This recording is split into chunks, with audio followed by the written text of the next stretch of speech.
सोमनाथ सूर्यवंशीच्या मारेकऱ्यांना पाठीशी घालू नये, अन्यथा आंदोलन उभं करू. मनोज जरांगेंचा सरकारला इशारा.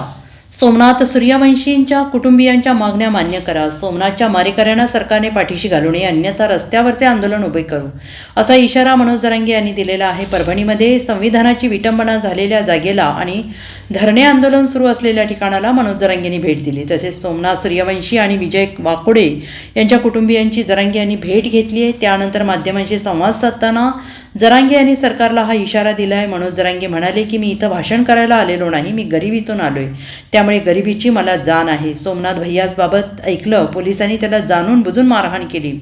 एका आकसापोटीत ती मारहाण केली. ती मारहाण एवढी भयंकर होती तर गृहमंत्र्यांनी पोलिसांना पाठीशी घालू नये. सोमनाथ सूर्यवंशीला न्याय मिळाला नाही तर मराठे आंदोलन करतील. सूर्यवंशी कुटुंबियांच्या मागण्या मान्य कराव्यात, आरोपींवर कारवाई करावी, अन्यथा त्यांच्या कुटुंबियांसोबत आपण उभं राहू, असं मनोज जरांगे यांनी म्हटलेलं आहे. आणि सूर्यवंशी यांना न्याय मिळालाच पाहिजे, आरोपींना कठोर शिक्षा झाली पाहिजे. मी तुमच्यासोबत आहे. न्याय नाही मिळाला तर रस्त्यावरची लढाई काय असते हे दाखवून देऊ, असा इशारा मनोज जरांगे यांनी दिलेला आहे. नाही, इथं गाठीभेटी दौरा आणखीन सुरू नाही केला. यावेळेस समाजाच्या मराठा सेवकांच्याच खांद्यावरती जबाबदारी. तब्येतीच्या कारणानं मला जास्ती वेद नसल्यामुळे फिरणं नाही होत.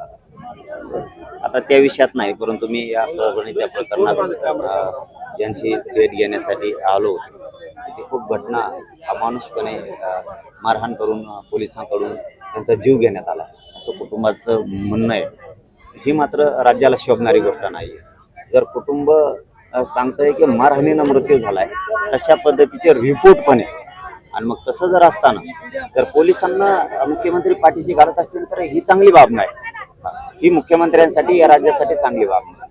जे झालं असेल, काय झालं असेल त्या विषयापेक्षा आज जर तुमचे पोलीसच लोकांना मारून टाकत असतील तर तुम्ही त्यांना पाठीशी नाही घातला पाहिजे. कुटुंबाला न्याय मिळाला पाहिजे. त्याच्या जेवढ्या मागण्या त्या सगळ्या मागण्यांना न्याय मिळाला. 15 दिवस उठून गेलेत. आता जवळपास 15 दिवसानंतरही फक्त एका पोलीस निरीक्षकाला निलंबित केलंय, आणि मदत जी जाहीर केली ती सुद्धा अत्यंत 10 लाख आणि 5 लाखांची मदत आहे. काय वाटतं, शासन न्याय देण्यासाठी असमर्थ ठरतंय?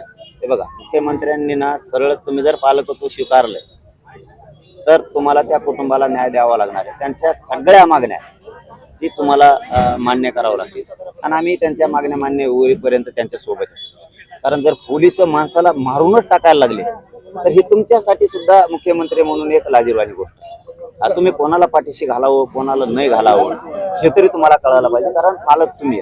आता जरी इथं काही नुकसानी पण झाली, त्या पण सरकारने दिल्या पाहिजेत त्यांना. कारण आणि ह्या कुटुंबाचं तर एवढं नुकसान झालंय, एवढी हानी झाली, अरे बाप, ते सांगताना अंगावर काटे. त्याला त्याच्या अंगावरचे वळ बघितले, भयंकर परिस्थिती केली. जर पोलिसच आता खून करायला लागले. Bureau report, SBN Marathi, Beed.